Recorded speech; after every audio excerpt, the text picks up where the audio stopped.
नमस्कार, शिवशाही पैठणीमध्ये सगळ्यांचं स्वागत आहे. मी आज आपल्यासाठी टिशू साडी घेऊन आलेली आहे. ही बघा, एकदम सुंदर असं पॅटर्न आहे, लाईट वेट आहे आणि जरी बघा किती सुंदर आहे. तर पानांचं डिझाईन वगैरे,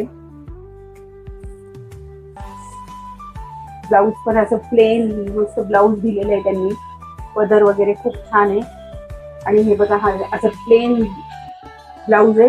याला रेखा साडी म्हणू शकता तुम्ही. हे बघा किती सुंदर दिसते अंगावर, जरी पण छान आहे त्याची. त्याच्यात आपल्याकडे खूप 4-5 कलर आलेले, जरी डिझाईन लाईट वेट आहे एकदम. या साड्या तुम्हाला फक्त शिवशाही पैठणीमध्येच भेटतील. हे बघा कलर पण किती सुंदर आहे. गुलमंडी चौक, चितलांगे गिफ्ट शॉपी समोर, छत्रपती संभाजीनगर. धन्यवाद.